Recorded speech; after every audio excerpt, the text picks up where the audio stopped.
ఇంకా ఎంతమంది సాధిస్తారయ్యా? పొట్టెప్పుడు తగ్గిస్తావని? ఎవరికి ఉండదయ్యా పొట్ట?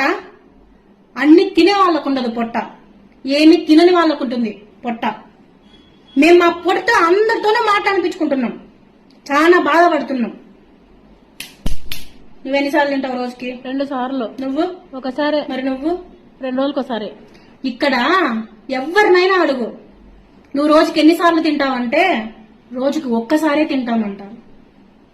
ఇదంతా కాదయ్యా. అసలు నువ్వు పొట్టతో హ్యాపీగా ఉన్నావా? స్ట్రెస్ వల్ల వచ్చిన పొట్టకి హ్యాపీనా? మెక్క, ఇది కదా అసలు నిజం. పొట్ట అంటే సంతోషం కాదు, పొట్ట అంటే స్ట్రెస్. పొట్టెప్పుడు తగ్గిస్తావని అడగొద్దండి, పొట్టెప్పుడు తగ్గుతుందని కూడా అడగొద్దండి. బాయ్. ఇంకా ఎంతమంది సాధిస్తారయ్యా పొట్టెప్పుడు తగ్గిస్తావని?